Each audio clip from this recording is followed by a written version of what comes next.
Amen. Ya, nyinyi mmebarikiwa na mchungaji mzuri pamoja na mama. Unajua ujuaji kile kitu kizuri uko nacho, kama ni kizuri mpaka ukikose. Siku moja nilipatia jamaa mmoja suti yangu akavaa. Nimempatia, lakini nilipompatia nikaona hii suti inakuwa nzuri na mdai. Lakini sasa alipoivaa akienda nao ndo nasema na mimi sikuwa najua ni nzuri kiasi hivyo. So mara nyingi kile kitu kizuri unakuaga nacho, ukikikosa ndio utaanza kujua So nimebarikiwa sana, mchungaji mzuri. Asante Reverend kwa kunialika tena. Amen. Bwana akubariki pamoja na mama na leadership. Asante. Amen. Amen. Amen. Mimi nilizaliwa Tanzania. Nilizaliwa kwa Tanzania, wazazi wetu walihama kutoka Kenya alafu wakahamia Tanzania. So mimi nikaenda nikuzaliwa huko. Naishi huko, nikaokokea huko. Na nikaanza kuhubiri huko. So mimi sikuwa nataka mambo ya Kenya kabisa. Sababu nilikuwa naogopa Kenya, nilikuwa naambiwa maaskari wa Kenya ni wabaya. Wanakuambiaga pita kipande hiki. So sikutaka kabisa kuja Kenya. Lakini baada ya muda Mungu akanisaidia. Lakini kirudi nyuma kidogo, tukiwa bado Tanzania, nikiwa na miaka kama 12 hivi, niliugua malaria. Kwa tunaishi kati mwingine, watu walikuwa wanatoa vitanda nje, mattress tunalala nje, maana heri kulala nje inakuwa ni afadhali kuliko ndani, maana Mungu zote zimeingia ndani kula wali. Kwa tunakuwa waifu tunapitana nazo. So unaona hiyo Mungu zilikuwa noma sana kwa kwangu hiyo. But tulilelewa na my brother, maana baba yangu alikufa huko Tanzania nilikuwa na miaka 9. So my elder brother ambaye alikuwa wakati huo polisi ya Tanzania, yeye ndiye alitulea. So nakumbuka alitulea vizuri, maana alikuwa anatupatia dawa za malaria kila wiki. Unakunywa zile zilikuwa chloroquine. Ulikuwa Kenya wakati huo? Ulikuwa umekuja Kenya? Chloroquine. Yeah. Sasa ile tunapewa kama ya kuzuia. So nilipokuwa mdogo wa miaka 12 nikaugua malaria mbaya na nikawa na kufa. Mke wa my brother ndiye tulikuwa tumebaki naye pale kwa nyumba, maana my brother alikuwa ameenda tayari kazini na watoto wengine shuleni. Sasa mimi mwenyewe maana nilikuwa mgonjwa nimebaki pale. Na tulikuwa mahali nje hivi. So nikawa na kufa. Na nimelala chini. Sasa mke wa my brother, maana Mungu alitusaidia wakati huo, tayari walikuwa wameanza kupokea neno la Mungu. So wakati ule nilipokuwa nimelala pale chini, akawa anauliza huyu mtoto atakufa. Anajiuliza mwenyewe, atakufa hapa na hospitali ziko mbali. Ghafla aliniambia, alisema aliona mtu amekuja. Alafu yule mtu asiyemjua, yaani amesimama tu, lakini kuna mtu amekuja ni kama maono hivi. Akampatia Biblia. Akamwambia mpatie huyu kijana, maana hata kufa atanitumikia. Amen. So mke wa my brother akanipatia hiyo Biblia. Nilipoipokea nikaamuka. Wow. Nikapona. Alafu hilo jambo hawakuniambia. Unajua mtoto wa miaka 12. So lakini my brother alipotoka kazini akamuelezea hiyo story. Sasa baadaye hiyo kitu tu ikaisha hivi. 1978. Wakati huo 78 nilikuwa na 14 years. Lakini sasa wewe utapiga hiyo mahesabu baadaye, usipige saa hii. Unajua mimi nina miaka ngapi sasa? Sasa hii wewe sikiliza tu ile maneno nakwambia. So tukaenda kwa rally inaitwa youth rally katika kanisa letu kubwa ile Mother Church. Kaenda youth rally. Na tulipokwenda pale, watoto walikuwa, vijana wengine wanacheza nje mpira nini. Unajua tumetoka huko Ushago na wapi, ile Mother Church yetu ilikuwa town. So tuko excited, tumeenda town na jana wengi. Lakini mimi kwa roho yangu nikawa sina peace. Wakati watu wengine wanacheza huko nje, mimi nikawa ninaingia ndani ya kanisa na kuomba. Naomba nikimuuliza Mungu, mimi nataka nijue wewe uliniumba mimi niwe nani kwa hii dunia. Mimi sijui hiyo mawazo ilitoka wapi. Lakini ilikuwa inanisumbua. Umeshawahi kuona kuku wakati anataka kutaga? Wakati kuku anataka kutaga anakuwa na wasiwasi, anavuruga huko hivi. Inakuwa ni shida, maana anapanda juu. Labda huko Nairobi hamjui sana, lakini maana alafu baadaye kuku ikishataga, ikishataga inaliaga kuku. Naambia kila mtu umemaliza kazi. Mwingine ananikwambia kwa kilalamika. Nasema hiyo mayai moja nimetaga na ninajua mtaikula tu.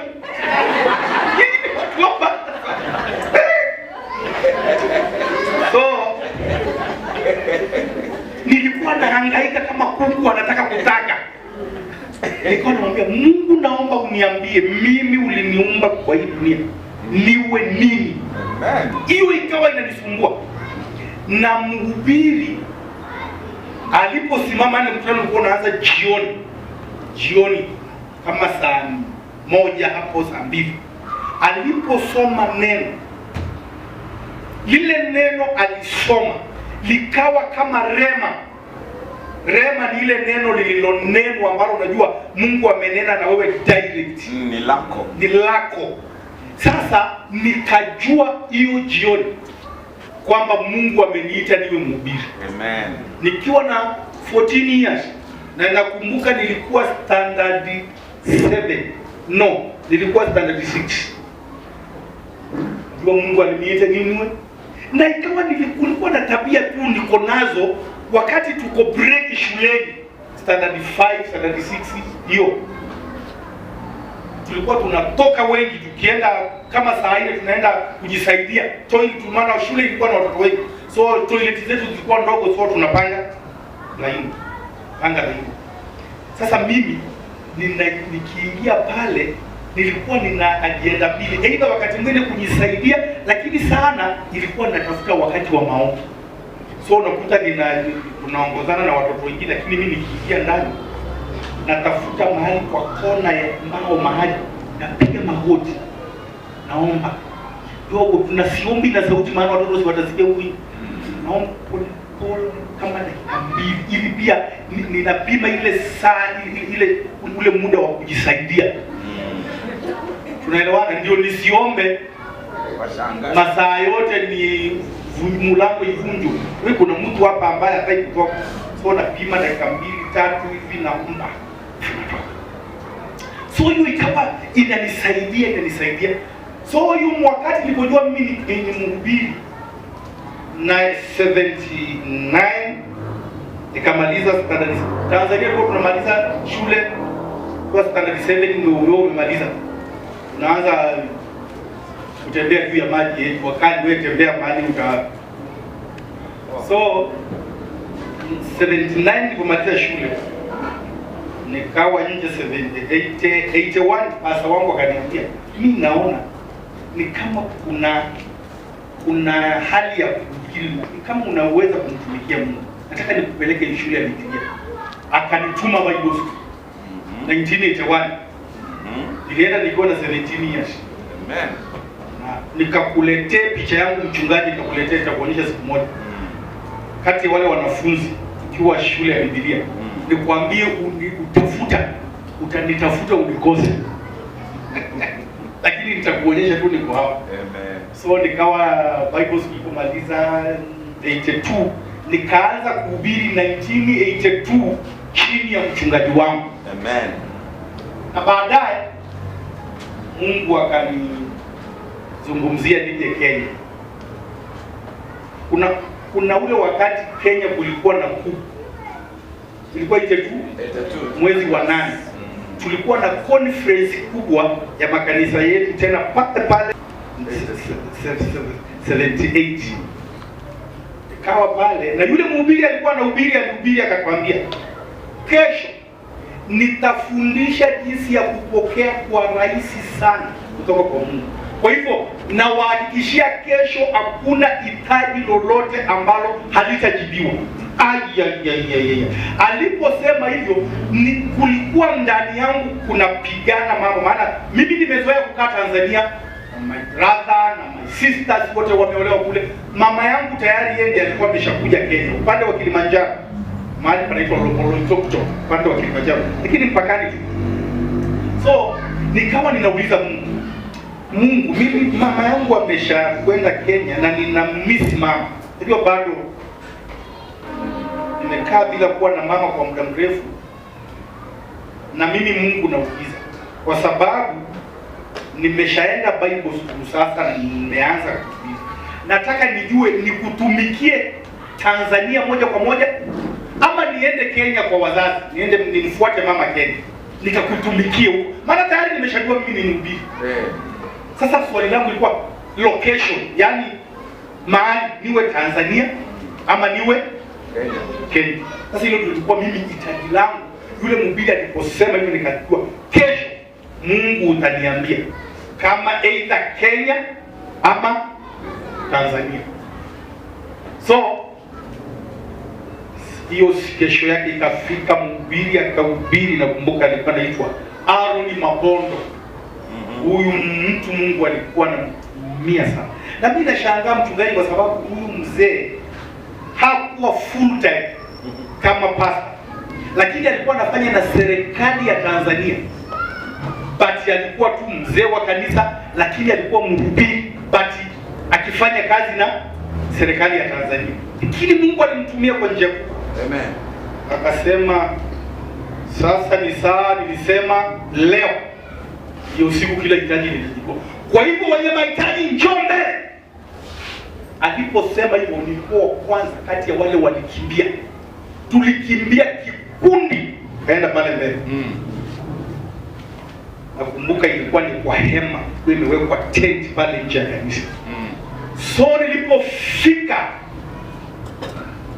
na kikundi kile nimekuja nacho, akiwa amesimama wala anaongea polepole. Yule mzee alikuwa anaongea polepole sana. Akasema, na msishangae mtakapokuwa mkiona watu wakianguka. Alisema hivi, kwa mara ya kwanza niliona watu wameanguka kama wamepigwa na stima. Hii power ya stima. So tulianguka mara moja wote, tukalaliana. Lakini yeye kwa kule mbele tu anaongea polepole, amejishika namna hii. Sasa nikiwa pale chini ndio Mungu akanizungumzia. Nikiwa pale chini nikasikia na masikio haya, Mungu akaniambia nenda Kenya kwa mama yako kanitumikie huko. So ilikuwa ni mwezi wa 8. Nakumbuka hata hiyo jioni watu kiongozi wa conference alisema Kenya nchi imepinduliwa, inue mikono tuombee Kenya. Mimi sijawahi kuja Kenya, kwa hivyo nasikianga tu Kenya. Nakumbuka Disemba ilivuka mpaka nikaja. Amen. Kaja Kenya. So nikaanza kuishi Kenya na kutoka 1983 nilianza kuishi Kenya mpaka. So nilipokuja nikaanza kanisa pale Kilimanjaro pale Loitoktok. Sasa niko nyumbani mpaka leo hii pale ndio nyumbani sasa. Sasa tukiendaga ushago tunaendaga Tanzania miaka yote, na baadaye alikuja kuwa pastor. Amen. My brother, my elder brother. Kuja akaacha kazi ya upolisi nini, akaitwa na Mungu akawa pastor. Sasa akaja karibu tutembelea kwa muda mrefu. Nikamwambia hata kesho maana ya Saturday, kesho tutaenda kanisani. Nilianza kanisa. Ananiambia wewe ni kaza siku hizi. Nikamwambia Sasa nilipompatia nafasi ya kuhubiri, ndiye akaanza kusema ule ushuhuda wa zamani nilipokuwa 12 years. Sema huyu alipokuwa 12 years aliugua malaria, mke wangu akabaki na yeye, akaniambia pale alikuwa amelala chini, mtu alitokea akampa Biblia alafu akampatia. Sema nitumikia. So ndio nikasikia ushuhuda madhabahu. Sasa baadaye nilipomaliza nikamwambia my brother, mbona hujawahi kuniambiaga hiki? Akaniambia wakati huo ulikuwa mdogo sana. So hata si hatukujua kama ni kweli kwamba utakuja kuwa pastor. Sasa mimi nilipoona umeanza kanisa, sasa jinsi nakuona uko na kanisa, then nimeconfirm ni ukweli. Ni ukweli. Bwana sifiwe. Amen. Sasa ile neno nitaka niwahubirie. Kuna neno liko katika kitabu cha Luka sura ya ndio maana naongea Kiswahili kingi kuliko Kizungu, kwa sababu Tanzania wanaamini Kiswahili zaidi ya Kizungu. Wanaamini Kiswahili ndio lugha ya Waafrika. So nataka nisome Luka sura ya 2 na mstari wa 49. Luke chapter 2 verse 49. Naomba tuweke hapa ndio tusome wote. Okay. Chapter 2 verse 9. Verse 9. 49. Yeah. Chapter 2 verse 49. Luka 2 mstari wa 49. Kuna aliye mmoja anaweza tu kusimama akasoma. Nafikiri pale labda mashine ina nani kidogo. Aliyepata asimame tu asome. Merudi. Tusome wote. 1 2 3. And he said unto them, why do you seek me? Do you not know that I must be about my Father's business? Bwana sifiwe. Wanafunzi wa Yesu, wazazi wa Yesu walikuwa wanamtafuta Yesu baada ya kwenda naye kwa mkutano kule Yerusalemu. Sasa wakati wakarudi wenyewe, Yesu akabaki hekaluni kati alipokuwa mdogo.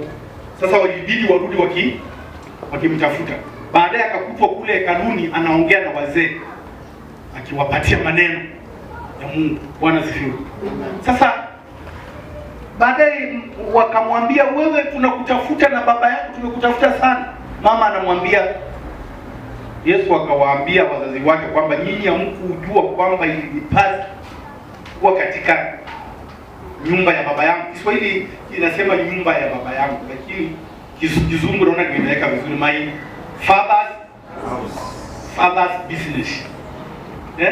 Inasema, did you not know that I must be about my father's business? Bwana sifiwe. Kiswahili hiyo neno kitafsiri vizuri, my father's business inamaanisha nini? Katika biashara ya baba yangu. Yaani katika shughuli. Hamkujua kwamba ilinipasa kuwa katika shughuli ya baba yangu? Bwana sifiwe. Sasa nataka ujue ya kwamba Mungu ametuita sisi wote kuwa katika shughuli yake. Wewe uko upande mzuri wa kubarikiwa. Amen. Sema amen. Hakuna mtu ambaye ameitwa akae tu chini apashe kiti moto alafu atoke aende nyumbani na Jumapili tena arudi akae kwa kiti apashe kiti moto tena arudi nyumbani hivi. Sote tumeitwa ili tufanye biashara kwa kazi ya Mungu, yani tumtumikie Mungu. Amen. Amen. Na lile somo ambalo nataka kufundisha leo linaitwa mweke Mungu kwa nafasi ya kwanza katika maisha yako. Put God first. Put God first. Mungu asifiwe. Katika kitabu cha Matthew 6 verse 33, Matthew 6 33, Biblia inasemaje? Tusome wote. But seek first the kingdom of God and righteousness, and all these things shall be added to you. Sasa haya mambo mengine yote tunatafutaga kwa hii dunia. Ukitafuta ufalme wa Mungu kwanza, haya mengine yote utafanya nini? Utaongezewa. Mungu asifiwe. Lakini makosa yale tunafanyaga, tunaanzaga na haya mengine. Tunaanzaga na haya mengine ni gani? Ni yale mahangaiko ya dunia. Haya mengine ni manyumba, mashamba, kazi, kupeleka watoto yani school fees. Mavitu nyingi ile inakusumbua. Kila ukienda asubuhi kazini, unatafuta pesa ya kufanya hivi ya maisha. Lakini Biblia inasema kwanza ufalme wa Mungu kwanza, na mengine mtazidishiwa. Sema amen. Amen. Mimi ninakuambia kweli kabisa. Ukiona huo miaka nimesema nimeanza kuhubiri mchungaji ni mwaka gani? Na nilianza kuhubiri 1982. Hiyo ni kama 36 to 37 years. Yeah. Na mimi nimeona hili jambo na nimelihakikisha. Mungu asifiwe. Ya kwamba ukitafuta ufalme wa Mungu kwanza, yale mengine yatakuja. Na mara nyingi tumeshindwa na hawa watu wanaitwa Waislamu. Waislamu wanashinda. Waislamu huweka utafuta Mungu wao. Sasa wacha niite Mungu wao, maana iko wanatafuta Mungu wao kwanza kabisa. Wao utafuta Mungu wao kwanza. Lakini sisi wa Kristo tunaomjua Mungu wa kweli, Mungu wa kweli ambaye ni baba ya Yesu Kristo, hatumtafuti Mungu wetu kwanza, tunatafuta vitu vyetu kwanza. Na ndio maana tunasumbuka. Sema amen. Amen. Lakini tunahitaji kuwa katika hiyo biashara, yani kuwa katika my father's business. Ni kuwa katika hiyo shughuli ya Mungu kwanza. Yeah. Wazazi wa Yesu walitaka watembee na Yesu, lakini Yesu anawaambia nyinyi hamjui kwamba inafaa niwe katika nyumba ya baba yangu nikimtumikia. Amen. Bwana asifiwe. Amen. Sasa hebu nikuulize kwa mfano. Wewe unapopata pesa zako, kwanza nimesema put God first. Sema God first. Put God first.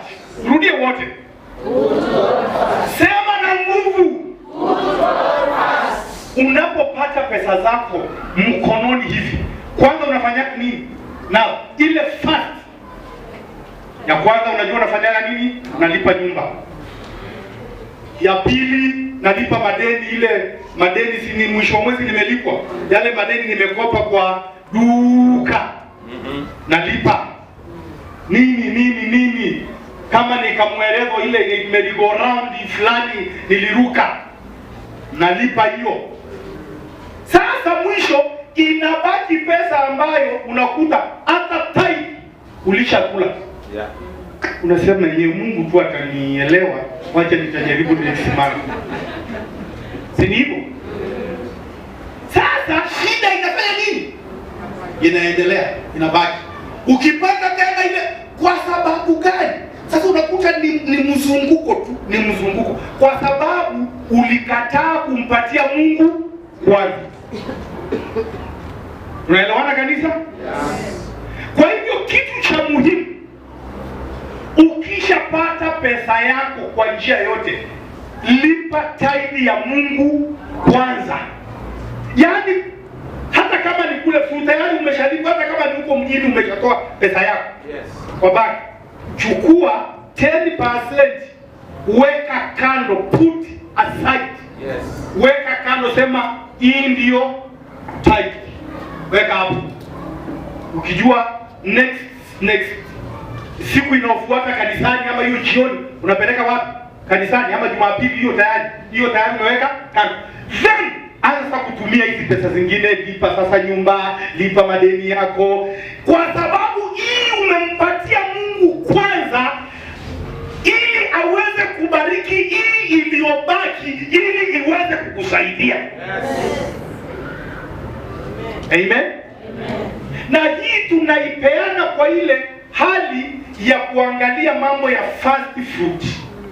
Umeshaisikia kitu fast food? Fast food inakuwaga ukipata kazi mpya, wewe unatafuta kazi ili kupata kazi yoyote. Ile siku unapata unapata mshahara wa kwanza, hiyo yote ndio inaitwa kwa nini? Fast food. Yote unafaa unaleta kanisani. Amen. Kwani si ulikuwa unaishi bila hiyo kazi? Tafadhali, si ulikuwa unaishi bila hiyo kazi? Yeah. Sasa ile mshahara yote, hata kama ni nusu milioni, ndio ya kwanza, yote unafaa uilete wapi? Bila kukata hata ndururu. Kama kuna ndururu siku hizi, unaileta kanisani.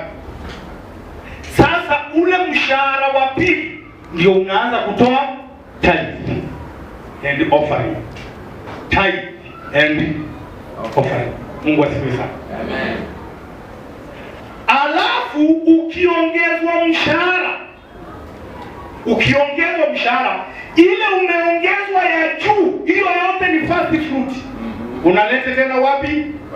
Kwa nyumba ya Bwana. Alafu sasa ule mshahara utakaopata baada ya hiyo, andika mahali, hiyo ni vitu ya muhimu. Baada ya hiyo sasa ndio unaendelea kutoa tithe na offering. Mungu asifiwe. Amen. Alafu ushike vizuri. Watu wengi, kuna watu wanatoaga tu tithe peke yake, hawatoaji offering. Wanasema si tithe ndio ya muhimu, ndio ya maana. Eti nisipotoa tithe ndio nimemwibia Mungu, lakini nafaa ujue kwamba hizi vitu vyote vimewekwa pamoja, kwamba mnaniibia tithe and offering. Si ndivyo? So hizi zote zinafuatana kazi yake. Mungu asifiwe. So nataka ushike hii na ugraduate. Maana shida yetu wa Kristo ni kutokugraduate. Unakuta last year ulifundishwa juu ya peana tithe, lakini bado kuna shida. Ngojeni waambieni, kuna mashetani inashikana watu wasitoe fungu la 10 na sadaka. Kuna ndugu mmoja kwetu kanisani, alikuwa yeye alituambia, ninapochukua tithe nipeleke kanisani. Sikiliza, nikichukua tithe nipeleke kanisani, huwa wakati sasa tunaambiwa tupeleke mbele, nasikia natetemeka na ninaanza kutoa jasho. Mpaka siku moja anarudi nayo atoi. Hizo ni pepo. Kwa sababu shetani anajua ukianza kutoa tithe utaanza kubarikiwa. Ndio. Mungu asifiwe. So alisema siku moja alileta, akasema ni waje kitu kingine.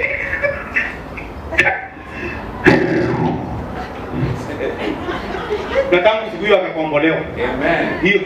Hiyo pepo ikafanya nini? Na ukiangalia sana, ukishapata pesa, wakati umetenga tithe, ni kama hiyo tithe inakuanga nyingi. Yaani inakaka kama ndio nyingi kuliko ile umebaki nayo. Unasema gani? Hii yote inakuwa lakini nafaa ujue kwamba hiyo ndio ya kukufungulia milango na madirisha ya mbinguni. Mungu asifiwe. So ninamaanisha weka Mungu namba, keep God first. Bwana asifiwe.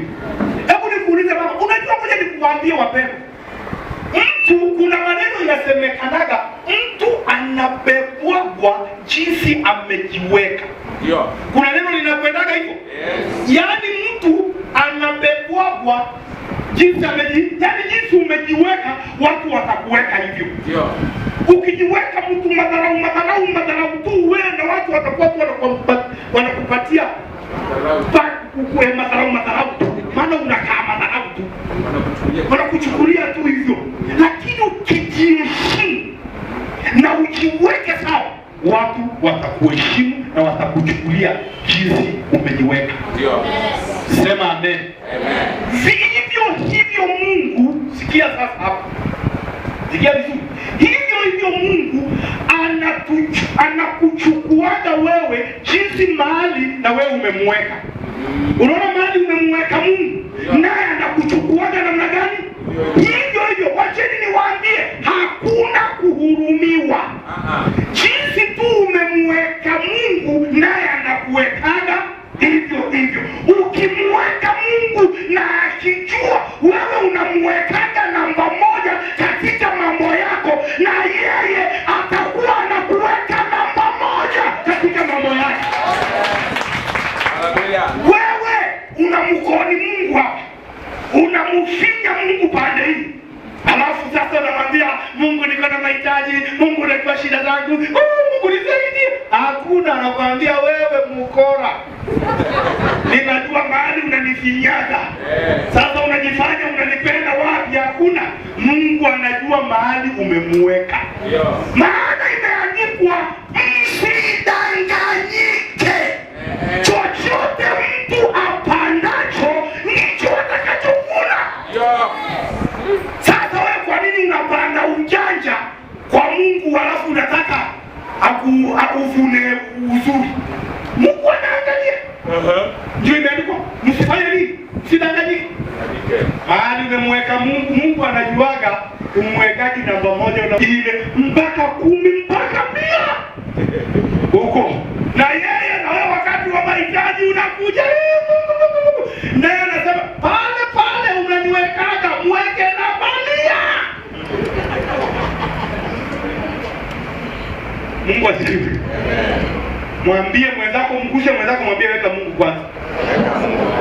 Weka Mungu put God first. Kweli kabisa. Ukimweka Mungu namba moja katika maisha yako, Mungu na yeye atakuwa anaweka namba moja katika mambo yake. Sema amen. Hebu nikuulize mama, wakati umejifungua, umebarikiwa na mimba miezi 9, umezaa vizuri, aidha umezalia pumwani ama kwa nyumba hapa barabarani. Unajua kuna majina ya nasikia Waluya, ukizaliwa kwa njia na wewe ni msichana unaitwa Nyanjera. Si ndio? Nyanjera. Maana umezaliwa wapi? Kwa njia. Wakamba wanaitaka Mwanzia ama Nzilani. Ni popote pale unazaliwa. Kama umezaliwa usiku unaitwa Mutuko. Maana umezaliwa usiku. Hiyo makabila, hiyo majina tuko naye. Si ndio? So wewe hakuna shida. Halafu wewe nikuulize mama, ukisha jifungua vizuri, ukifungua mtoto wa salama, wakati unamaliza ile leave ya, yani kabla unapotoka kumaliza sasa leave ya wacha ile ya serikali. Siongee ya serikali. Ya serikali ni ngapi? Na kwa miezi 3. Hivi siongee ya serikali. Naongea tu kwamba una biashara yako, si ndio? Si una shughuli zako. Ile kutoka nje ya mara ya kwanza yako uende kwa shughuli. Unaendaga kanisani ama unaendaga kwanza kwa mashughuli zako?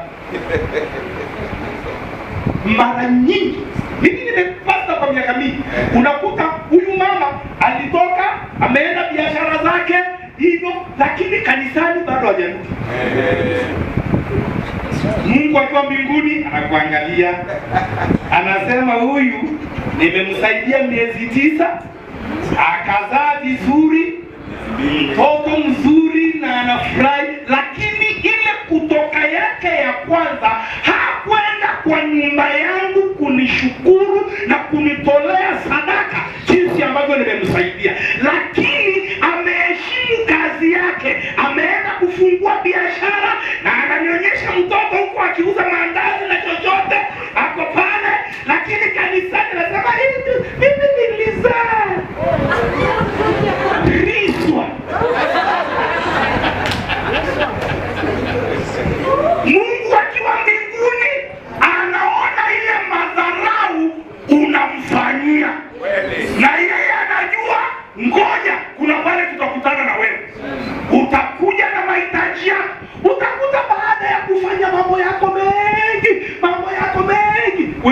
wanasemaga njoo utufungue pasta, njoo utufungue. Nije nikufungue, ni mimi nikufunga. Unakumbusha hiyo kitu. Eti njoo pasta unifungue. Ndio nianze kuja kanisa. Mimi ndio nilikufunga. Jinsi ulifunga huko, Mungu amekufungua kuja katika nyumba yako. Wacha stage yako mama ya kwanza ukishajifungua iwe kwa nyumba ya Mungu. Lete na sadaka. Wa mama wengine ama wazazi wengine wanapoleta watoto wabarikiwe kanisani wanakujaga mikono mitupu. Shamoni mikono tupu. Acha basi bariki mtoto. Akijabariki unamfunika.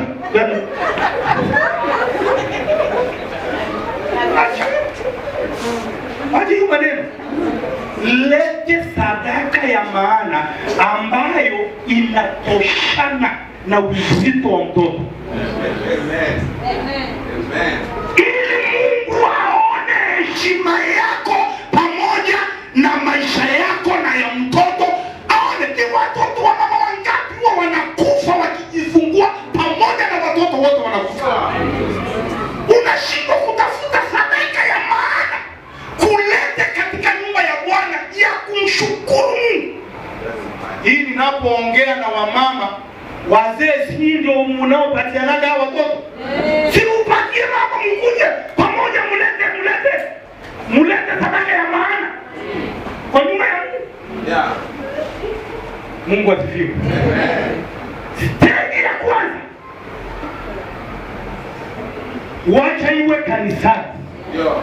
Ukishalete mtoto kanisani, umekuja na ndio siku yako ya kwanza umekuja katika nyumba ya Bwana. Kutoka hapo now you can go to your business. Yes. Kwa mashughuli zako, maana tayari Mungu ameona umempatia nafasi ya kwanza katika maisha yako. Amen. Sema amen. Amen. Juzi kuna watu wetu mahali walifanya harusi. Fanya harusi. Tukashangilia harusi yao. Harusi. Na tukaimba mhubiri. Alafu wakamaliza honeymoon. Tukawapigia simu tukamwambia, mko wapi? Akasema nilisharudi kazini. Nisharudi kazini na kanisani bado hatujaenda. Unajua kanisani bado hatujaenda. Unaona hiyo ujinga? Hiyo ni ujinga wa hali ya juu. Kabisa. Kweli kabisa. Kwa sababu Mungu anaona kumbe nyinyi mkimaliza harusi cha mahali pa muhimu pa kwenda kwanza ni kazini. Maana kazini unaweza kufutwa kazi. Sawa? Ujui Mungu ndiye anaweza kufuta kazi permanent. Yes. Unaogopa muhindi kuliko Mungu. Sawa? Mimi nafikiri ingefaa mkimaliza honeymoon, kabla mjarudi hizo biashara zenu na kazini kwenu, mnakuja kwa nyumba ya Mungu kwanza. Yeah. Na kushauri fanyaga hivyo kwa kumpatia Mungu nafasi ya alafu unakuja na sadaka ya maana ya kiwango cha kutoshana na umepata bwana, umepata bibi. Ndio. Unaona bibi ni kiwango gani, bwana ni kiwango gani, unalete sadaka. Hapana zile sadaka za madharau mnaziletake kanisani. Unakuja unatoa shilingi 200 basi hivyo. Hata wewe unajua hiyo haitoshi mboga. Unajua hiyo ni sadaka ya nini? Ya madharau. Fanya hivi. Hivi na nguvu. Sema madharau ishi kwa jina la Mungu. Kwa madharau toka na madharau.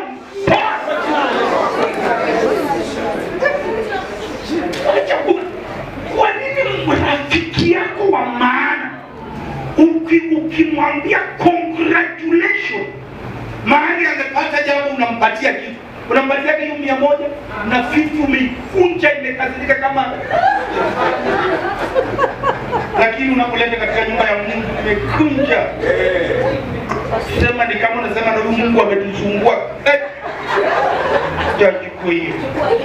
Mungu anaona madharau. Mungu anaona wale wanao ni dharau, na mimi nitawadharau. Amen.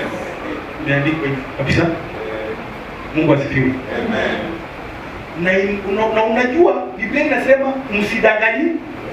So usitoe sadaka ambayo unajua hii ni sadaka ambayo kweli kabisa hata Mungu ni kama ina madharau mbele za Mungu. Sawa? Kama ndio uko nayo, kama yule mama wa aliyetoa peni mbili itoa. Sawa. Lakini Mungu mara nyingi anaangalia ile imebaki. Ndio. Wewe ukitoa anaangalia ile imebaki. Ile imebaki ili ndio anaangalia. Sema amen. Amen. Unapofanya mambo yako na Mungu amekufanikisha, ni wapi kwanza break yako ya kwanza? Naomba iwe katika nyumba ya Mungu. Amen. Sema amen. Amen.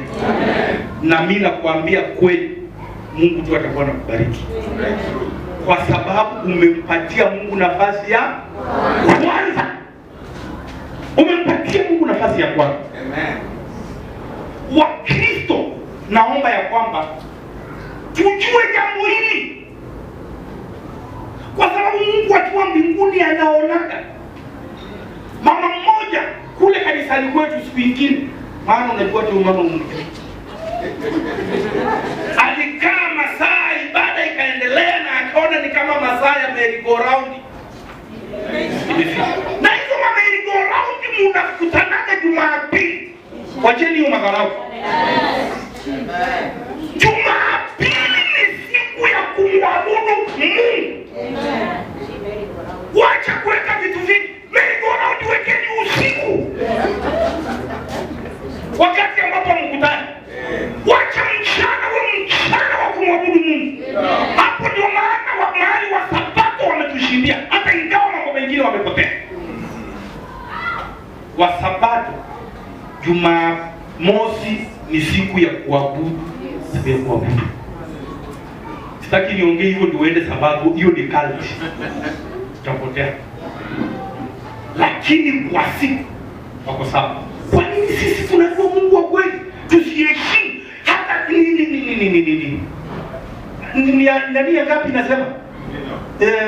Amri ya ngapi kati ya zile amri 10? Ni amri ya 4. Inasema ama mmoja wewe, ikumbuke siku ya Bwana, honor the day of.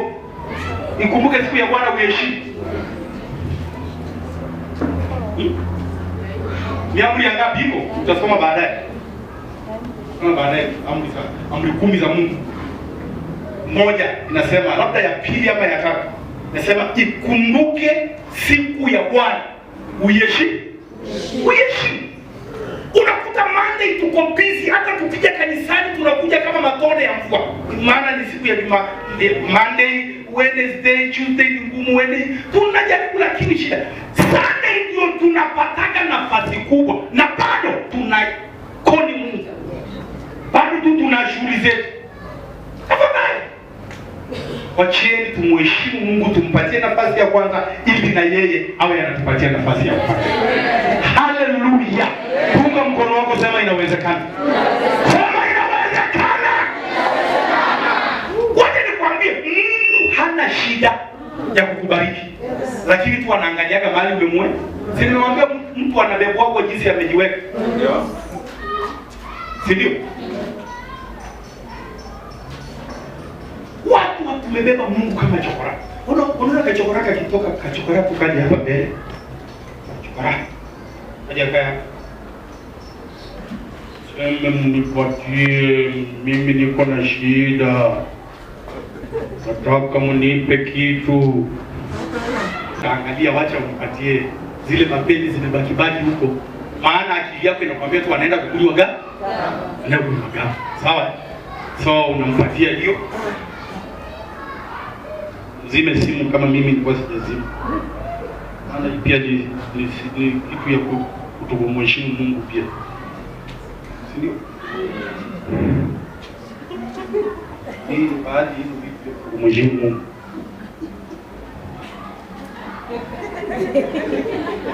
Sio ni vizuri kuzime.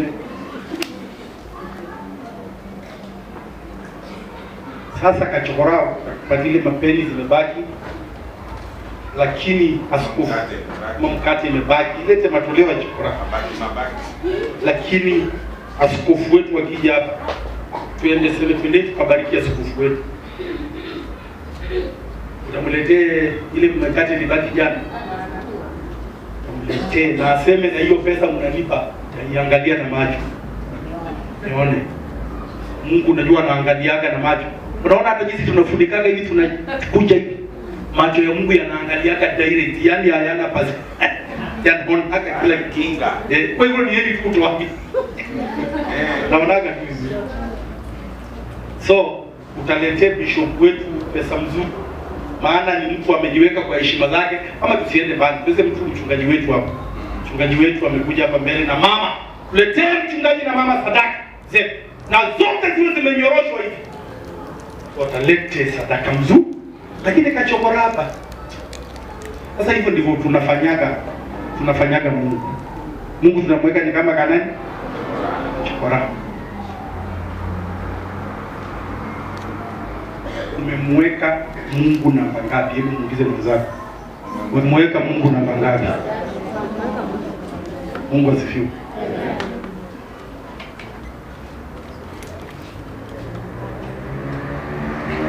Wacha niwaambie.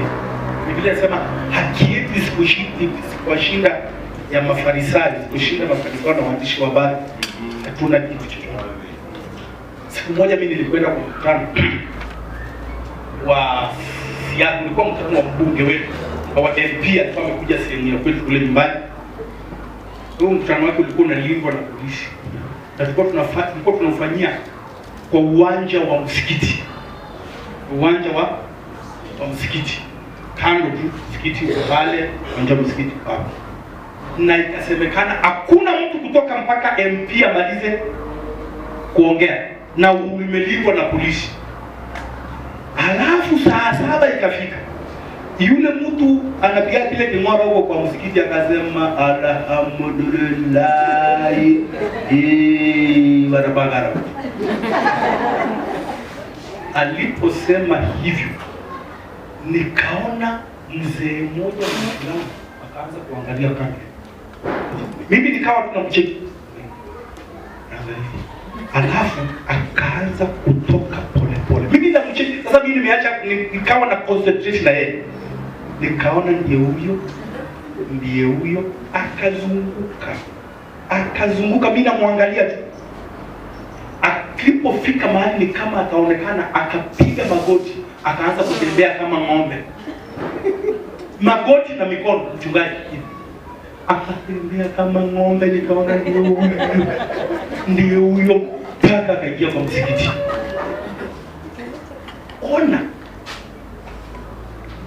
Ona. Hebu nikwambie kweli kabisa, Mkristo ukiwa na hiyo roho ya aina hiyo, Mungu atakosaje kuja kwako? Mungu atakosaje kujibu maombi yako? Ubaya uko na sisi. Mungu akiangalia anaona mahali umemweka. Sasa Wakristo, kama ni siku ya ibada, siku ya mkutano katikati ya wiki, na wageni wako wote wamekuja, Shosho ametoka ushago, uko naye kwa nyumba, unasema unajua mchungaji naye anakungoja kanisani, anangoja mpige keyboard ya kuna, piga drum set ya kuna, ushers wote ya kuna, pamoja na wazee wa kanisa. Eti walienda wote kupokea Shosho. Eti nini? Kwa nini haukuja mkutano wa jana jioni? Ulikuwa unajua Shosho naye si akakuja. Kwa kifuatana na Jackson.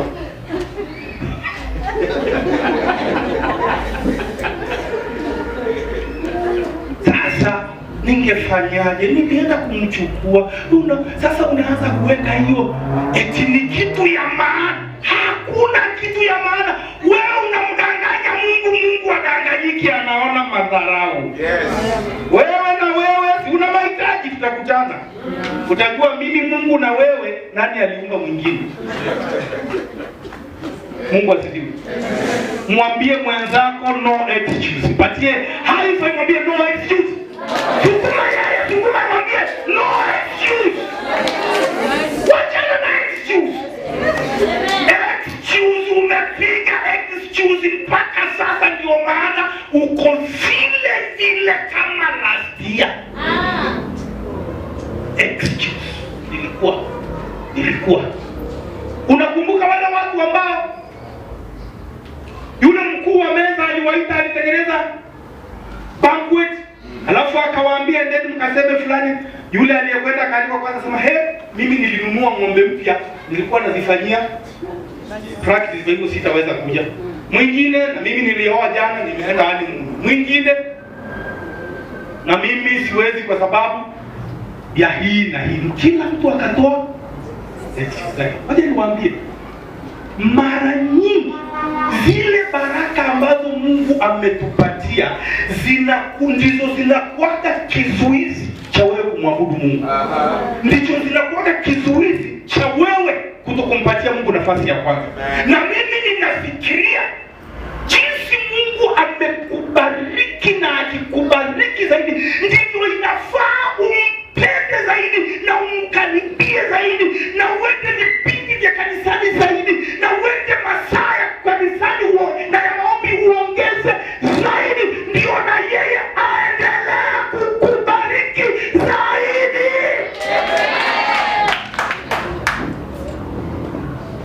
Shida yetu sote tuko na yale mawazo yule tunaibada, Baba naomba kubarikiwa nawe, sitoki hapa usiponibariki. Akisha kubariki tu unatoka. Wewe ulikuwa unaomba na utoki hapa. Ni kweli, umeshawahi kujua watu wenye shida mingi wakati wako na shida ndio wanakuja kanisani? Ule wakati yule jamaa terrorist mkuu alikuwa nani? Yule alikuwa wako ule Osama. Wakati Osama alitumiwa na Mungu kupiga ubalozi wa Amerika, na mimi nasema Mungu ndiye alimtumia. Sisi tunafikiri ni shetani. Sasa unajua Mungu anaweza, kwani Mungu si anaweza kukataza shetani asifanye hivi? Shetani ni Mungu nani? Na Mungu inafunga kwa namna nini? Sasa wakati wewe unafanya mambo mabaya, Mungu, shetani anambia Mungu anataka shetani sasa. Sasa shetani ukira mtu Mungu anasema inatosha. Ndio na wewe unakimbia kanisani. Baba niombe. Shida zimekuja. Nimeomba. Sisi na kiasi kuomba. So Saddam akapiga wapi? Amerika, huko kwa ile nyumba. Piga. Alipopiga, nasikia hiyo saa iliyofuata wa Marekani karibu wote walienda kanisani.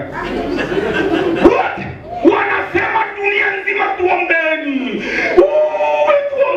Tuombeni. Walikuwa wanafikiri ni super power, lakini wakagundua hakuna.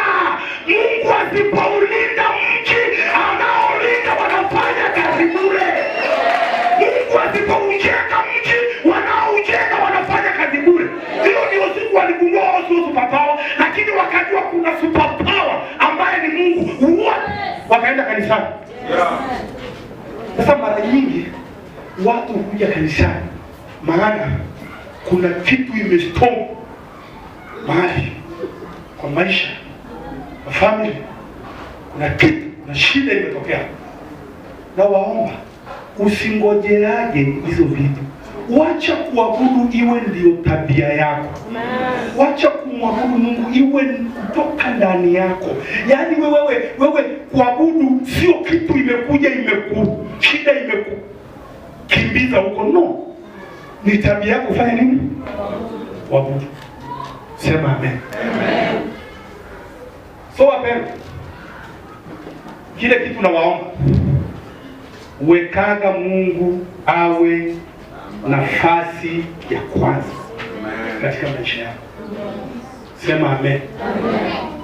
Viburi vyote vya Wamarekani viliishia hapo. Alisema Mungu, tunakuja, tunakuhitaji. Mungu tunakuhitaji. Haleluya. Amen. Tubakiza dakika ngapi? Tuende break kwanza. Ama niende dakika 10 peke yake.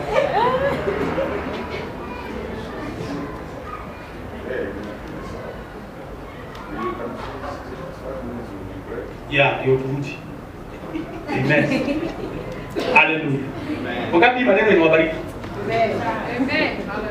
Siku moja ngoja nimalizie na hiyo. Wacha niwaambie kweli kabisa. Tukachukua nafasi na kumwambia Mungu, mimi ninaweka worship ya kwanza, wewe Mungu wangu namba moja. Kweli kabisa hatutakuwa na mashida hizi tunazungumza kabisa. Tutakuwa tu tunaitana, Mungu anaitika. Lakini tunasoma hilo andiko tukirudi. Lakini tunaitanaga, Mungu anakaa kama kazi. Kwa sababu anajua madharau unamfanyia. Anajua hata jinsi ambavyo umemweka namba, umembeba yeye namba 10 huko. So anakuambia wewe ongea. Nimaliza utasema. Lakini ungekuwa tunampatia nafasi ya kwanza, angekuwa anarespondi mara moja. Siku moja nilienda kwa rafiki yangu, kuna rafiki yangu tulikuwa tunafanya biashara na yeye. Mwalia. Rafiki yangu mzuri sana. Anaitwa Ali. Ana ofisi yake hapa inaitwa Rema House. Juu. Alikuwa na kaofisi kadogo sana, ambako ukiketi ni kama umejaa. Ni na kameza kama. Sasa nikiwa tu ni kama alisogeza meza kidogo. Tulikuwa tunaendelea kuongea, kaniambia pasta. Ananiambia mimi, pasta, saa yangu ya maombi imefika. Sio, akaniambia wewe hapo. Akatandika mkeka yangu yake hapa mbele yangu, unaona? Magoti yangu ndio haya. Akatandika mkeka nikana kwamba mimi ndio ananiabudu. Akatandika mkeka yake hapo, akaanza kuomba. Alhamdulillah baba. Anainuka. Mimi namwangalia tu.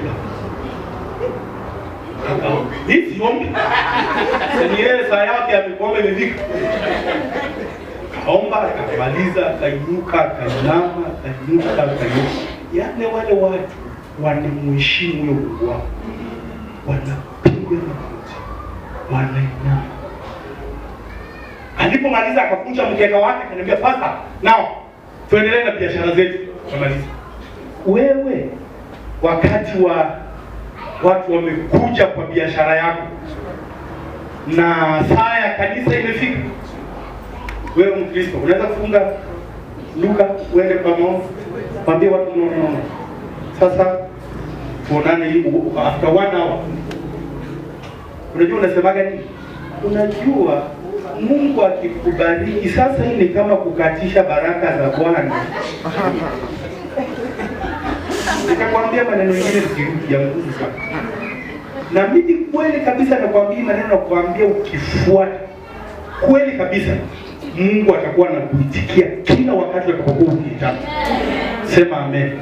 Kila wakati utakuta Mungu ako karibu. Biblia inasema wale wanao nitafuta kwa bidii wataniona. Mungu asifiwe. Wale wanao, yaani jinsi tu unavyomkaribia, imeandikwa nikaribieni mimi na mimi nitawakaribia. Ndio. Maandiko yanasema hivyo mchungaji. Nikaribieni mimi. Na mimi nafanya nini? Na mimi nitawakaribia. So inamaanisha ukienda mbali na Mungu, the same naye ataenda mbali na wewe. Msalimie mwenzako tena, mwambie wachanga hiyo madharau ya mdharau. Mwambie kutokea leo nimeamua kumheshimu Bwana. Mwambie kutokea leo nimeamua kumpatia nafasi ya kwanza. Yesu tunakushukuru. Inua mikono yako. Kwanza Samuel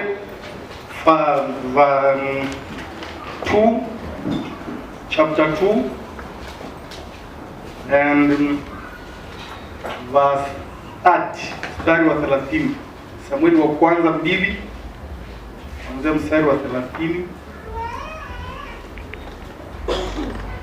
Pata Samueli wa kwanza sura ya 2 na mstari wa 30. 1 Samuel 2:30. Yes.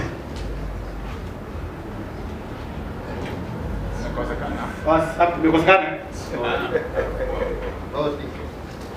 Okay. It's loading, eh? Na mtu anaweza kusomea bila amepata. Moja tu simama nani? Wewe some kama umepata. There it is. Okay. And read all of us.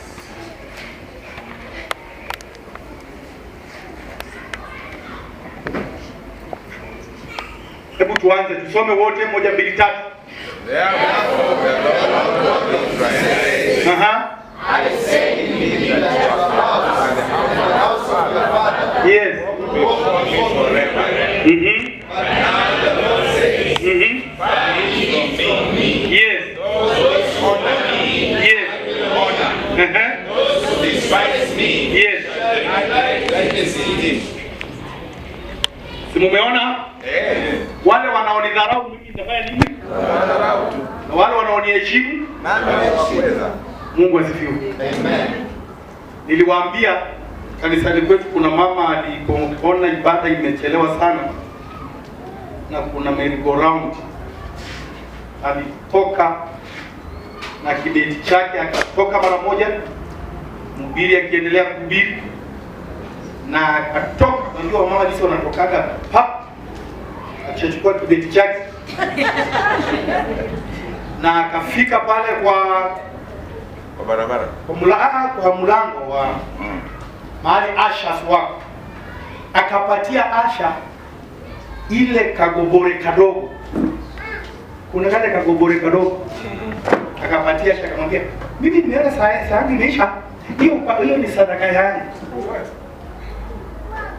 Ile kagobore kadogo, na mama ni smart, ako sawa. Ile pesa ingine yote iko kwa baki kibeti, hiyo ndio pesa ya merry-go-round ile ya maana. Na masaa, hebu niambie, madharau ya kwanza anatoka kabla ibada haijaisha. Ibada ya Mungu anayempatia pumzi ya kupumua kila siku, kwa sababu kuna jambo la maana la merry-go-round. Hilo ndilo la maana, hilo ndilo lake la kwanza la maana. Na kasadaka ile anaacha ni sadaka ya madharau.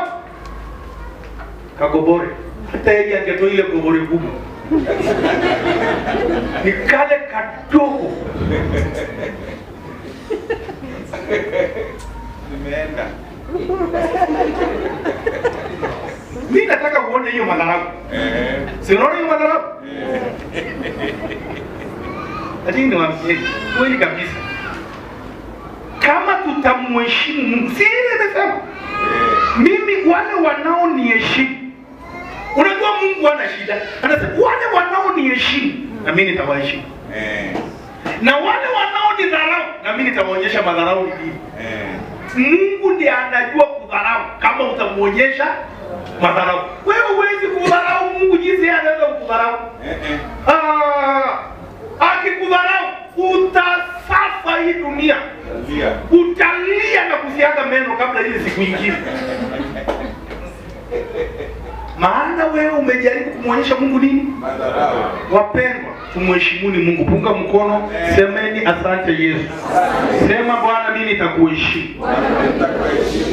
Mungu akiwa mbinguni anaangaliaga yale madharau tunamfanyia na yeye anakufanyia, na anaangaliaga ile heshima unampatia na yeye anakupatia. Sema amen. Amen. Ninakuomba pamoja na hayo yote usiondokage kwa ibada kabla haijaisha. Amen. Ibada inapo anapokuwa mbele, wakati mhubiri anahubiri, ile mamlaka iko pale, si ya mchungaji wenu, ni ya Mungu ambaye mchungaji wenu anamwakilisha hapa. Jana tulifundishwa mambo ya yule polisi wa kusimamisha magari au hawa watu wenye traffic. Akiinua mkono hivi, ainuaji kwa niaba yake, anainuaga kwa niaba ya Uhuru wa Kenyatta. Mungu asifiwe. Ambaye ni rais wetu. Kwa hivyo wakati anainua hivyo, president ndiye ameinua. Na wakati mchungaji anapoendelea kuhubiri hapo, si ulikuja? Kama ulikuja, sikiliza, heshimu mpaka pale nyumbani. Amen. Mungu asifiwe. Amen. Na kama kuna matangazo ambayo yamesema wamama wote wabaki, kama wewe ni mama usikubali, usijaribu kuondoka. Amen. Amen. Hiyo bado ni mamlaka ya wapi? Ya Mungu. Hiyo sio mtu, hiyo ni ile mamlaka iko hapa. Yes. Ya Mungu. So wamama wote mnafanya nini? Mnabaki. Usijifanye mjanja wewe uende kwa mambo yako. Mungu anabarikiana wale watu ambao wana sacrifice kwa ajili yake. Yes. Kama wewe una sacrifice kwa ajili ya Mungu, kweli kabisa, Mungu atakuwa anakuja wakati wewe una mahitaji. Atakuwa anakubariki. Maana anajua ya kwamba wewe hauko kwa sababu ya maisha yako, lakini uko kwa sababu ya kile yeye atataka kifanye. Sema amen. Amen. Unga mkono, sema mimi ni mtumwa wa Yesu. Wewe ni mtumwa wa Yesu. Yesu akitaka amka, unaamka. Kaa chini unakaa. Mungu asifiwe. Amen. Mama, wadada tumekubaliana? Kama ni mkutano wa mama, basi usiondoke. Na kama lazima uondoke, sikia vizuri. Heshima. Naongea juu ya, soma tena, soma ile bi yake, far be in from me. Anza. Therefore, the Lord God of Israel says. No, tusome hii ya karibu hii. Far, hii kuanzia far be. Far be from me. Yes, For those who honor me, yes, I will honor. Yeah. And those who despise me, yes, shall be lightly esteemed. Hiyo maneno umeshika. Yo. Tumheshimu Mungu, tuheshimu kanisa lake, tumheshimu mtumishi wake ambaye amemweka katika kanisa. Amen. Mimi nakwambia utaona mambo yako yakienda sawa. Ile shida tunakuaga nayo, kwa nini tunateseka? Ni ile madharau tunakuaga nayo. Jinsi tunamuonyesha Mungu madharau, Mungu akiwa mbinguni anashangaa watoto hao wananionyesha madharau namna hii. Mimi nakwambia kweli, haya maneno mimi ninakuambia ukiyafanyia kazi hautakuwa dhaifu. Amen. Kweli kabisa. Maisha yako hayatakuwa the same. Amen. Sema amen. Amen. Unapomheshimu nabii wa Mungu hapa ambaye ni mtumishi wa Bwana, unakuwa ukimheshimu Mungu. Sema amen. Amen. Lakini wamama mmeamua mubaki, wewe unajua sana, maana sijui uko na chocho, amekuja kutoka nyumbani, ndio unamuaji ukampikie chakula. Wewe unafikiri chocho asipokula hiyo chakula hiyo siku, hata kama anakulaka saa 7 akakula saa 10 atakufa? Lakini unapokwenda kumpikia hiyo chakula, ndio umelipeni kanisani, umesema huyo Mungu wa hiyo kanisa akae waenda kumpikia sosho. Ndio maana unampikia hiyo chakula, ukakishakula inakuwa ugonjwa ndani ya tumbo yake. Kitambo atoke Nairobi anatoka na magonjwa. Kitoka huko ukipiga uchako anakuambia lakini nilipotoka Nairobi kweli mimi nimekuwa mgonjwa. Ni hiyo mashida umemwekea. Sasa unaanza kutuma tena pesa ya hospitali. Mungu atusamee sana. Mungu asifiwe. Wazee mkiambiwa mbaki, baada ya kazi imekwisha. Wazee mbaki. Hii kanisa ambayo inakaa mpaka saa ngapi? Mtu unajifanya kweli. Sasa nisikia Mungu. Tulia. Sikia basi anasema nini? Sikia maneno. Hiyo ni kumheshimu Mungu, si basi. After that wacha uende sasa ukiwa sawa. Mungu asifiwe. Unafikiri kukaa hapa kanisani kusikia mchungaji amesema tubaki, mambo ya kanisa ndio yatafanya wewe upungukiwe? No. Ndio yatafanya wewe ufanikiwe na ubarikiwe. Yes. Mungu asifiwe sana. Amen. Mungu asifiwe. Amen. Katika kitabu, kuna kitabu kingine kiko hapa. Nafikiri ni Isaya 56. Isaiah 56. Kama sikosei, ngoja tuone. Isaiah 56. Nasemaje sasa?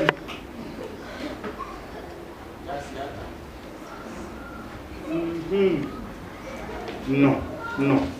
Isaiah 60. No. Ngoja tutaipata sahihi. Pata kusahihi. Isaiah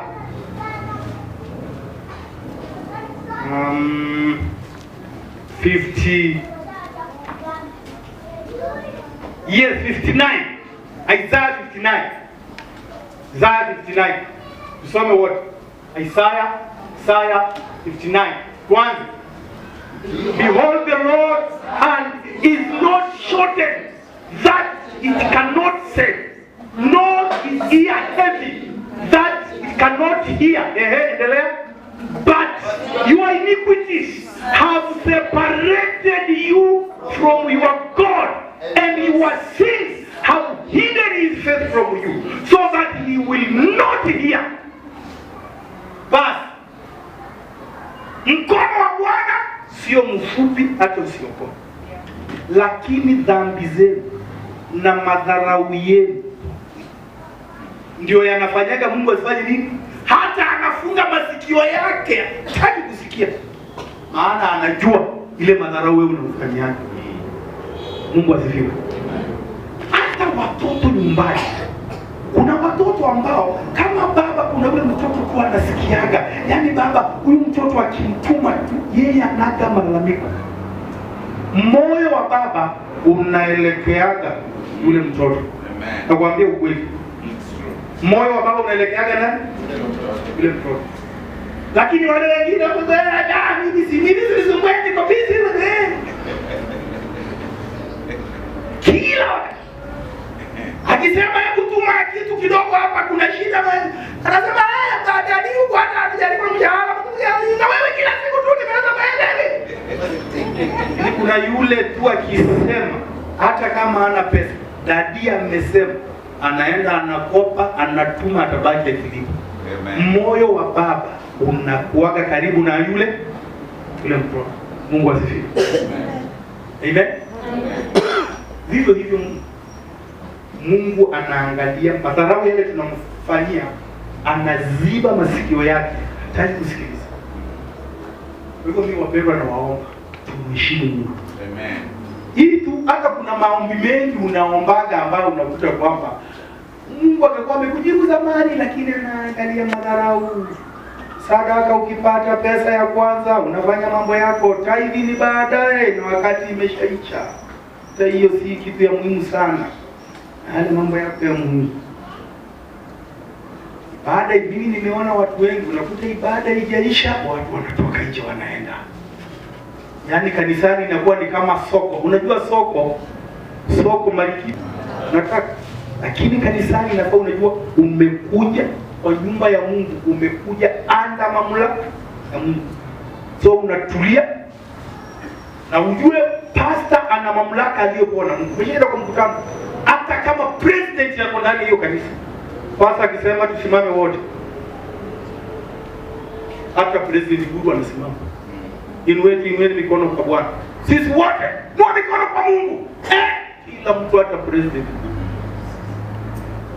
Mamlaka hapa pastor amesema. Maana pasta anawakilisha nani? President huwa anawakilisha Kenya peke yake kwa hii dunia, lakini mpasta anawakilishaga mbingu.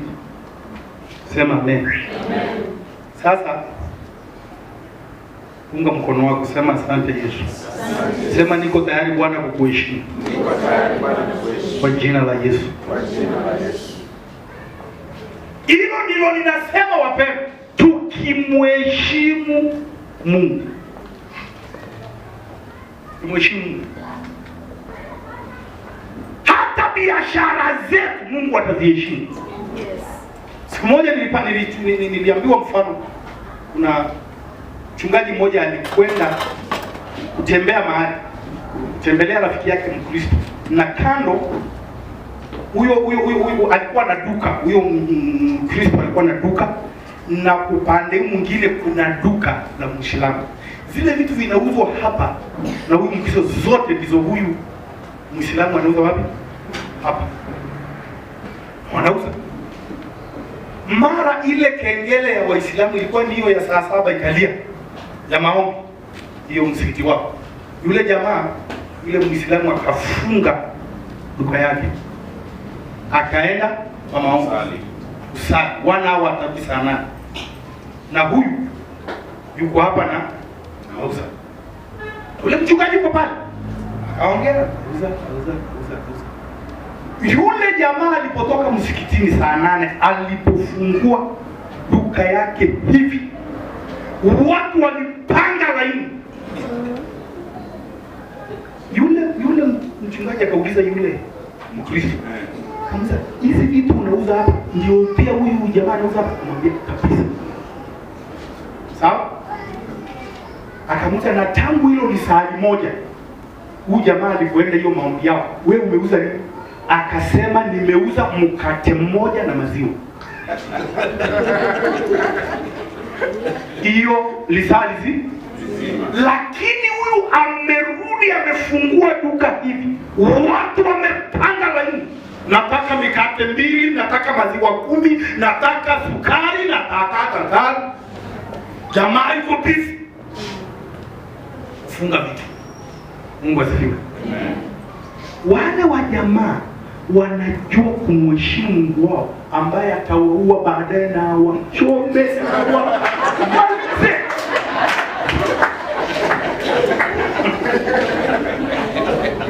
Lakini sisi ambao tunamjua Mungu wa kweli, tunamdharau Mungu wetu, anakasirika, anafunga masikio, ndio hiyo anasema hata sitaki kusikia madharau yenu. Amen. Mungu asifiwe. Amen. Mchungaji hajamaliza ibada, mmetoka. Madharau. Ndiye mwenzako madharau.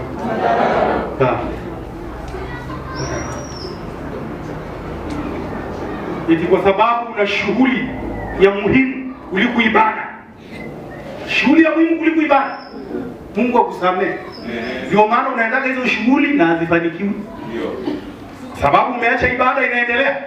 Hii madhabahu ndio itaongea, itakomandi baraka zako kule unakokwenda. Amen. Alafu utazunguka. Mwambie Yesu, tunakuheshimu. Roho Mtakatifu, tunakuheshimu. Kweli kabisa, tukimheshimu Mungu, Mungu atatuheshimu. Amen. Lakini tukimdharau, Mungu pia atatudharau. Amen. Amen. Tulikuwa tunaongea kwamba patie Mungu nafasi ya kwanza katika maisha yako. Nafasi ya kwanza katika maisha ya kila kitu. God first. God first. Lakini unapomweka Mungu nafasi ya 2, ya 3, ya 4, ya 5 na kuendelea huko, Mungu anajua mahali umemweka na yeye atakuwa anakuweka hapo. Amen. Amen. Wadada, mkitaka kuolewa haraka, weka Mungu mbele. Amen. Weka Mungu nafasi ya kwanza, Mungu mbele. Mungu kwanza. utashangaa. Utashangaa. Bwana sifiwe. Hata jioni wekeni Mungu mbele, muone tukibarikiwa. Familia wa baba na mama, wekeni Mungu mbele, muone akibariki watoto wetu. Mungu asifiwe. Amen. Mimi kwetu hakuna watu walikuwa masikini kama sisi. Tulikuwa masikini mpaka masikini wanatuita masikini. Umeshaona? Umasikia sema hata ingawa sisi ni masikini, lakini hao masikini.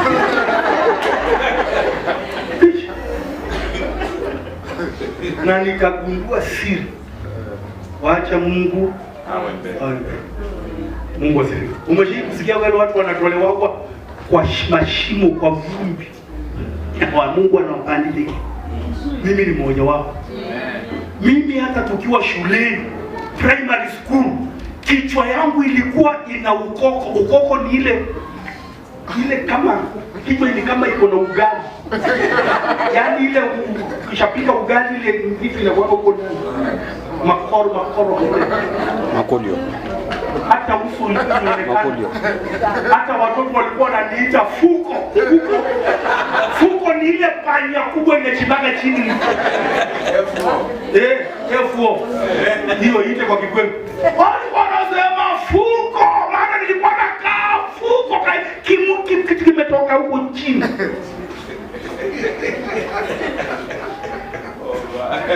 Yaani wapendwa, wacha niwaambie Mungu peke yake.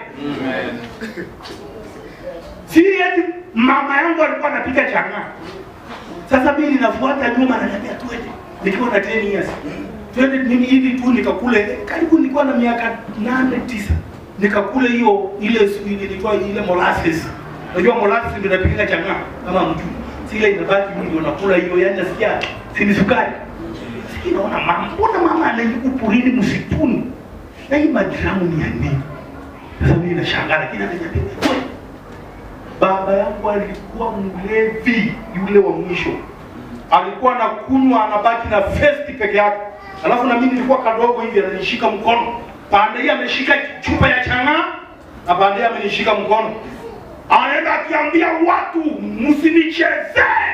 Hata watu kana waambia, alikuwa ananiita komesha, anasema niko na komesha hapa hata wao.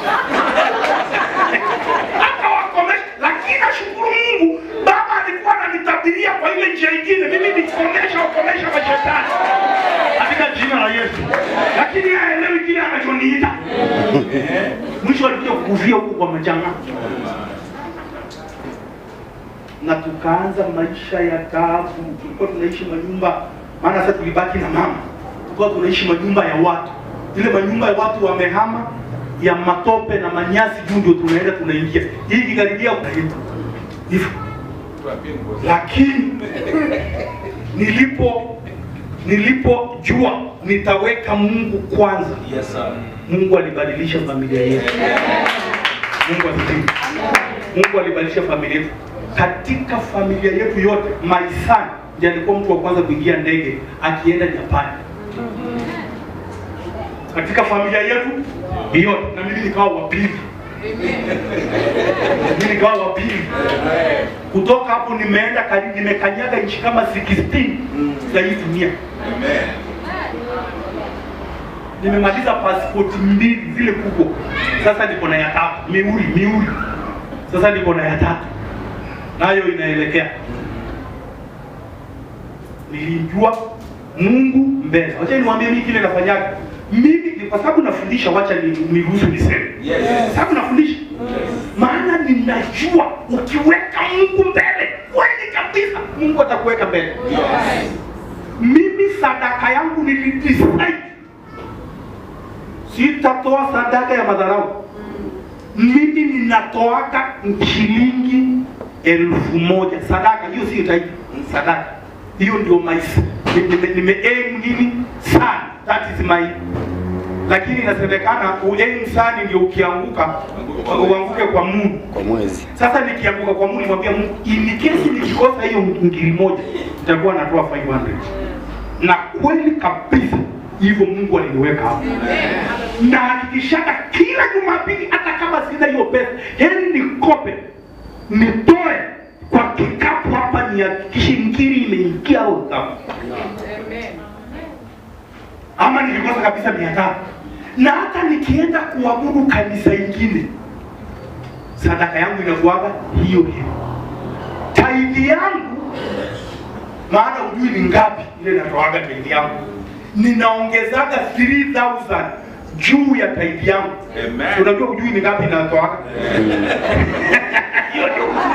Hiyo ndio uzuri, ujui natoaga ngapi, lakini naongezaga 3000 kwa ile normal tithe yangu.